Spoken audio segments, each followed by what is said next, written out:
Okay, students, are you able to see the screen? Yes, ma'am. If you have any problem regarding our previous topics, you can ask me.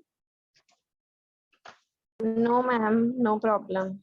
Okay. No, ma'am. No problem. No, ma'am.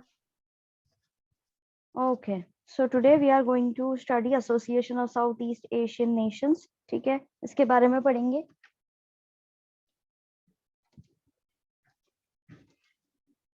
What is Asian? ठीक है. The Association of Southeast Asian Nations, more commonly known as ASEAN, is an regional organization which provides an alternative as a center of power in a unipolar world. अब यहाँ पर basically जैसा कि आपको नाम से ही पता पड़ रहा होगा कि साउथ ईस्ट में जो एशियन नेशंस पड़ते हैं उनका ये एक ऑर्गेनाइजेशन है जो कि बेसिकली क्या एक जो यूनिपोलर वर्ल्ड है यानी कि एक ही यहाँ पर सुपर पावर रहेगी उससे कोप अप करने के लिए इसको बनाया गया है सेंटर के तौर पे. It was established by 5 countries of the region. 5 countries जो है उनके द्वारा बनाया गया था. पहले Singapore, Thailand, Malaysia, Philippines, Singapore and Thailand by signing the Bangkok declaration. इन्होंने ये 5 जो रीजन्स है इन्होंने मिलकर के ये काम किया था. बैंकॉक डिक्लेरेशन एक तौर पे इन्होंने साइन किया था. India's look east policy. 9th east Asia summit हुआ था 2014 में. धीरे धीरे बाद में इसके अंदर और जो कंट्रीज हैं वो इन्वॉल्व होती गई हैं.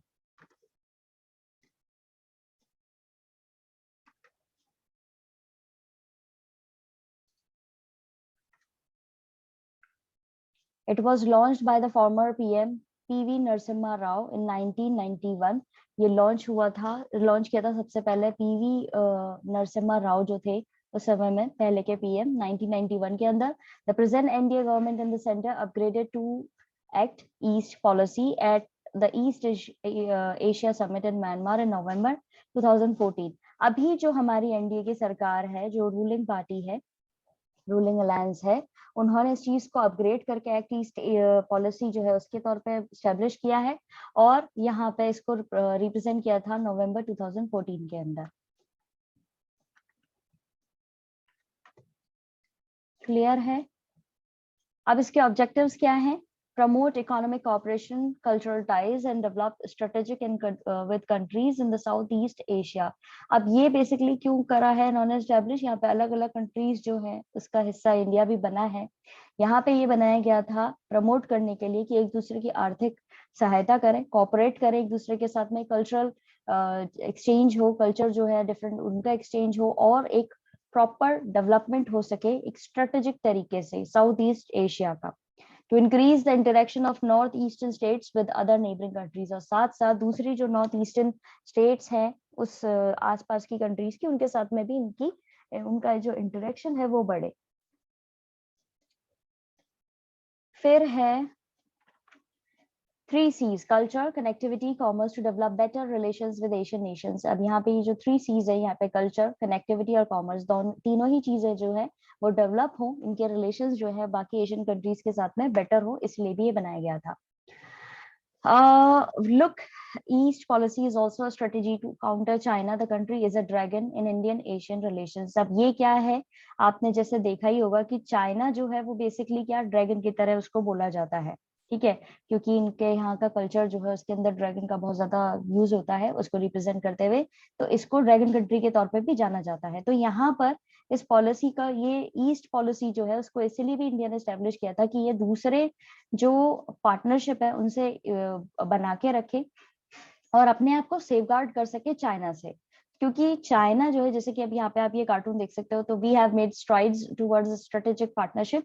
यहाँ पे इंडिया जो है ये एशियन कंट्रीज के साथ में हाथ मिलाते हुए दिख रहा है और पीछे की तरफ जो है वो चाइना इस तरीके से रिप्रेजेंट किया गया है कि वो इस पे एक कड़ी नजर रख रहा है. ठीक है, और जैसा कि आपको मैंने पहले भी बताया है कि जब भी इंडिया किसी भी चीज में काम करने की कोशिश करता है आगे किसी नेबर के साथ में, यूएस से हो गया, नेबर नहीं किसी और सुपर पावर के साथ में, यूएस से हो गया या रशिया हो गया, तो चाइना और पाकिस्तान को बहुत ज्यादा दिक्कतें होती हैं.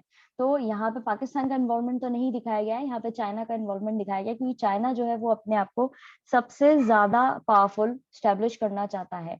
और क्योंकि ये हमारा नेबर है तो कि एक बहुत ही जैसे एक स्पाई करने के तरीके से भी ये इंडिया की हर हरकत पे नजर रखता है। ठीक है, क्लियर है, समझ में आया? Yes, ma'am. अब Yes, ma'am.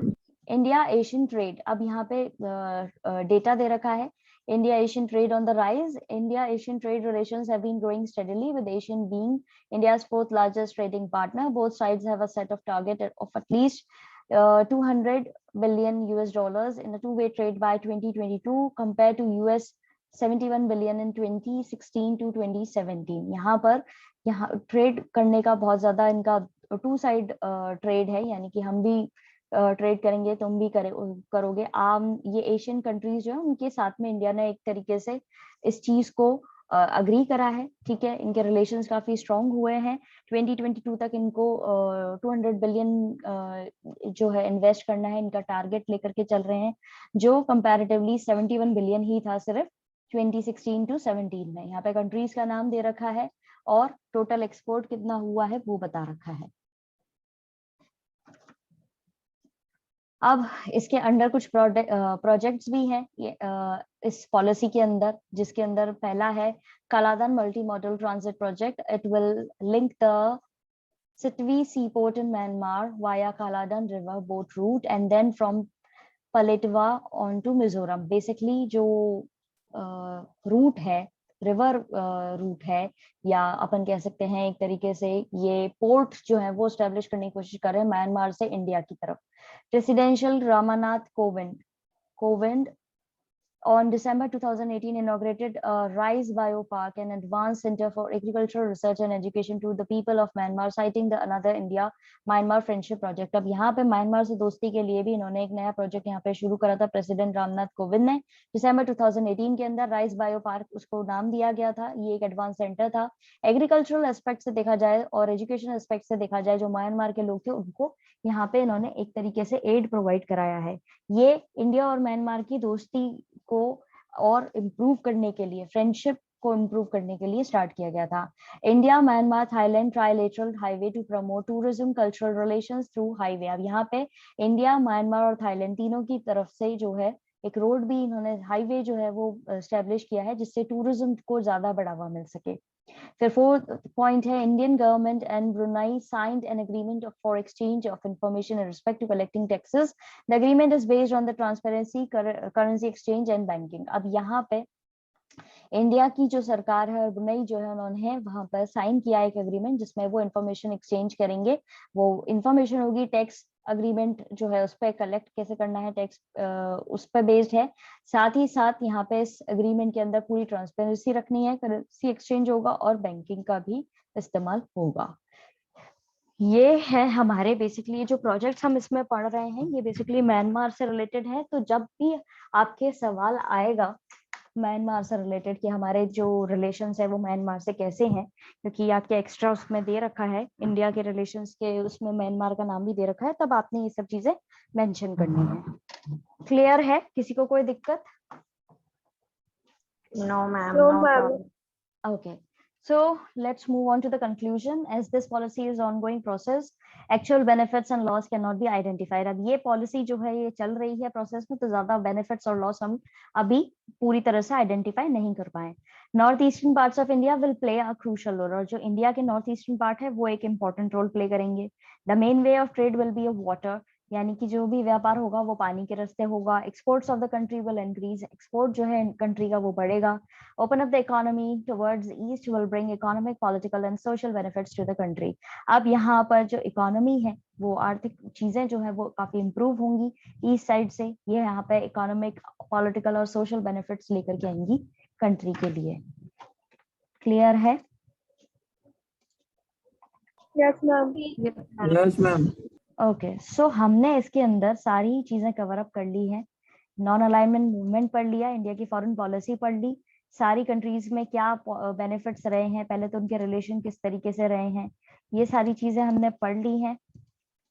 अब इससे रिलेटेड आगे भी और कोई डेटा हमें अगर प्रोवाइड होता है तो हम उससे भी कवर अप कर लेंगे। ऐसा नहीं है कि हम बस इसी चीज को जो हमने यहाँ पे एक प्रेजेंटेशन के अंदर पढ़ा है बस उसी पे हम स्टिक रहेंगे, नहीं, आगे भी हमें कुछ मिलता जाएगा और वो इम्पोर्टेंट रहेगा तो हम उसको भी कवर अप करते जाएंगे, ठीक है?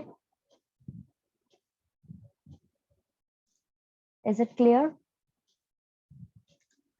Yes, ma'am. Yes, ma'am.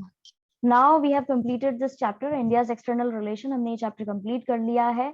अगर आपको इस चैप्टर के अंदर कोई दिक्कत आई है तो आप लोग पूछ सकते हैं।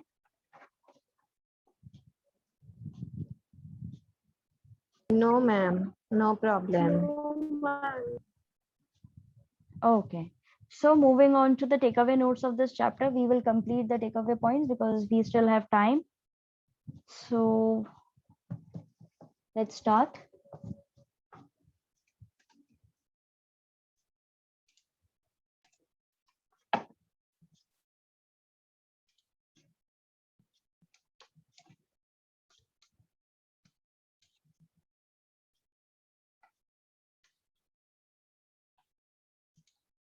Okay, international context or relations.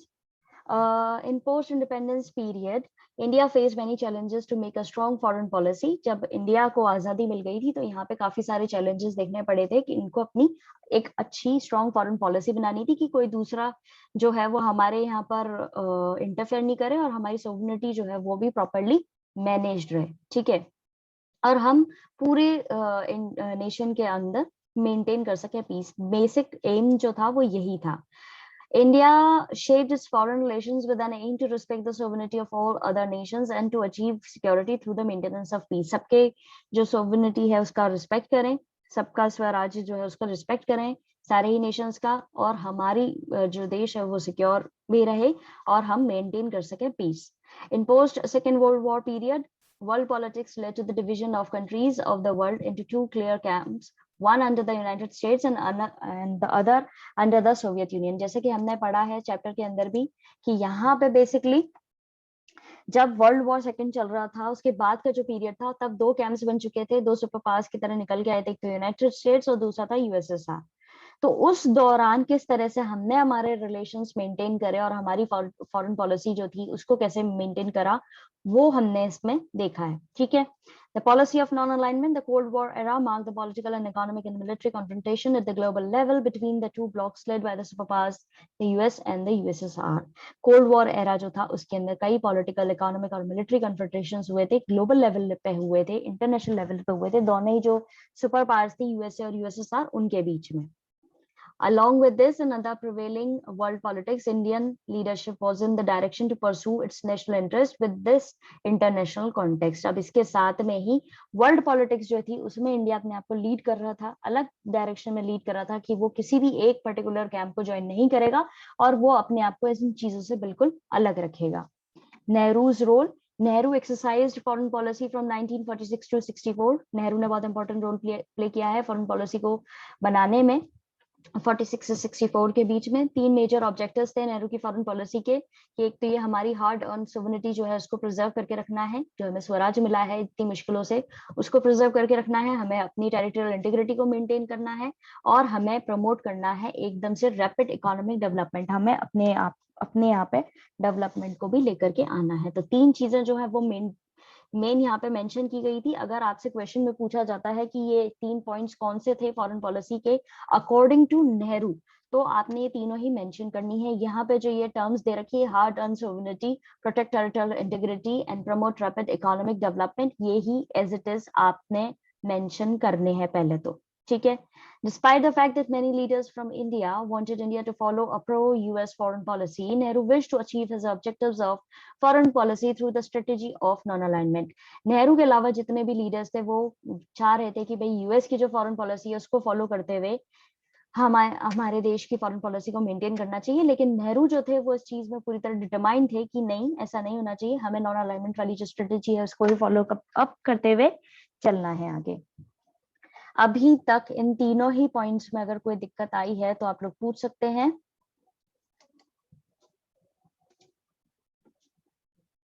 No, ma'am. No problem.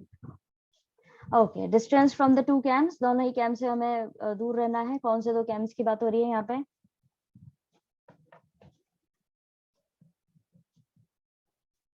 US and USSR. Very good, yes, US और यूएसएसआर की बात हो रही है कि दोनों से हमें दूर रहना था, क्योंकि जिन जो भी उनके कांटेक्ट में आता था तो उनके अकॉर्डिंग ही उसको फिर अपनी फॉरेन पॉलिसी मेंटेन करनी पड़ती थी, अगर कोई भी उनके अलायंस ग्रुप को ज्वाइन करता था तब। ठीक है, इसीलिए इंडिया जो है अपने डिस्टेंस मेंटेन करा हुआ था। India wanted to keep away from the military alliances led by US and Soviet Union against each other. The US was not happy about India's independent initiatives, the policy of non-alignment. India जो है वो दोनों ही military alliances जो US और USSR के द्वारा चलाए जा रहे थे, सोवियत यूनियन के द्वारा चलाए जा रहे थे, उससे दूर था। और यूएस जो है बिल्कुल भी खुश नहीं था। इंडिया जो है अपने अलग तरीके से, इंडिपेंडेंट तरीके से अपनी नॉन अलाइनमेंट वाली पॉलिसी को आगे बढ़ा रहा था, तो उससे यूएसए को बहुत दिक्कत थी। During 1950s, India took an independent stand on various international issues and could get aid and assistance from members of both the power blocs. 1950s के दौरान इंडिया जो है वो अपना स्टैंड लेकर के, इंडिपेंडेंट स्टैंड लेकर के चल रहा था अलग अलग इंटरनेशनल इश्यूज जो थे उसके ऊपर, और उसको दोनों ही सुपर पावर्स जो है वो अपने अंदर मिलाने के तौर पे, ये मैं आपको इनफॉर्मल तरीके से बता रही हूँ, वो बनाने के लिए उसको असिस्ट कर रहे थे, यानी दोनों ही उसे एड प्रोवाइड करा रहे थे। ठीक है, India's independent stand and her growing relations with USSR hurt the sentiments of USA. Therefore, there was a considerable unease in Indo-US relations during 1950s. अब इंडिया जो है वो बेसिकली अपना इंडिपेंडेंट स्टैंड लेके चल रहा था, और उसके रिश्ते जो थे वो यूएसएसआर के साथ में काफी अच्छे हो रहे थे, तो इससे यूएसए को ऑब्वियस सी बात है दिक्कत होनी थी, और इसीलिए यहाँ पे इंडो यूएस रिलेशंस जो थे 1950s के दौरान वो थोड़े से अनईज में थे, यानी कि इतने अच्छे नहीं थे।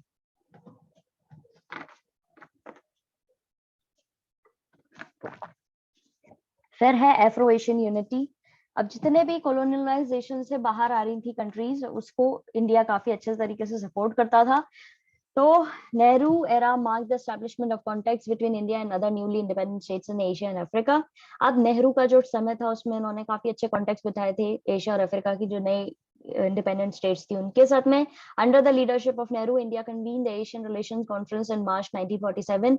इनकी लीडरशिप के अंडर ही इंडिया ने काफी अच्छे रिलेशन मेंटेन करे थे। एशियन रिलेशन कॉन्फ्रेंस भी करी थी मार्च 1947 में। India supported the process of decolonisation and opposed racism, specially apartheid in south Africa.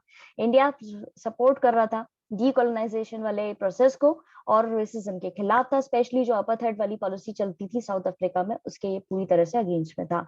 The Afro Asian conference held in Indonesian city of Bandung in 1955, which is known as Bandung Conference, and marked the establishment of the NAM. अब Afro Asian conference हुई थी Indonesian city बैंडुंग के अंदर, उसको बैंडुंग conference के नाम से भी जाना जाता है। वहां पे उन्होंने नैम को पूरी तरह स्टैब्लिश कर दिया था।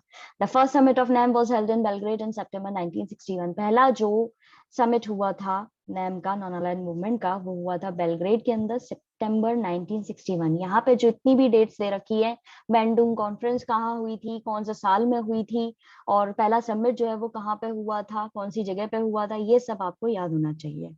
ठीक है, क्लियर है? दोनों ही पैराग्राफ्स में अगर आपको दिक्कत आई हो तो पूछ सकते हैं।